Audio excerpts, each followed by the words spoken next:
I think it's heartening to hear reports that the attack on the funeral, which killed 52 people, the attack by the Kremlin on the funeral that killed the relatives and friends of Tetiana Chabaka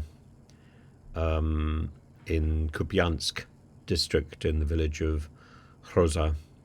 I think it's heartening to hear China and General Shuang, China's deputy UN ambassador,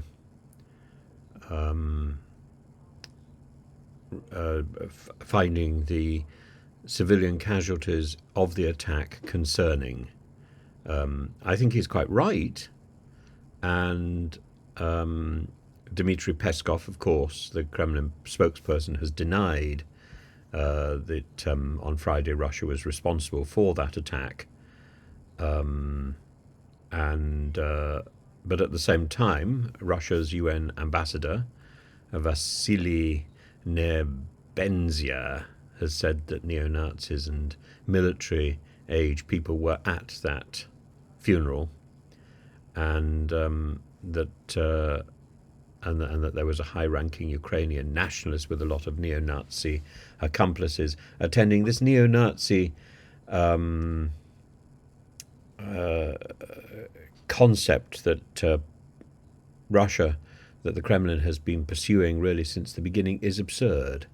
The only neo-Nazis in Ukraine really are the ones from the Wagner Brigade.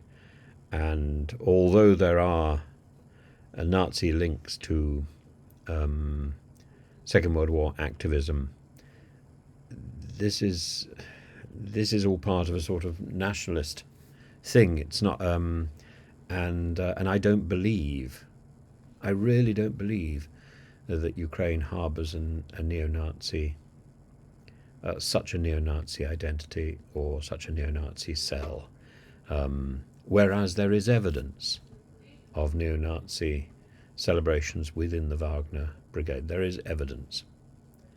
That evidence is very difficult to find, even among the Azov Brigade, as was initially claimed. It's very difficult to identify that. And I have pored through Russian and Ukrainian telegram posts, and I don't see it. It's simply not justified.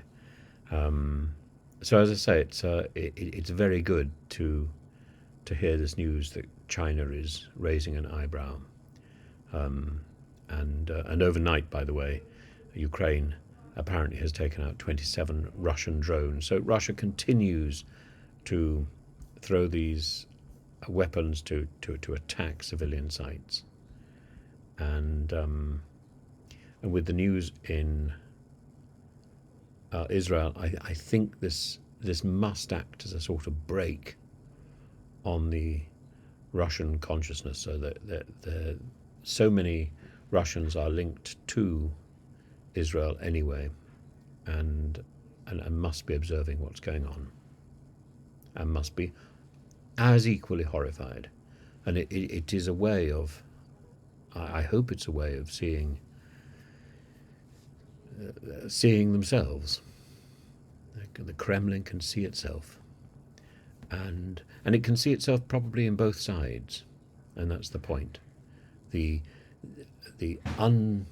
unprincipled invasion of another country, and the aggressive and over-aggressive retaliation.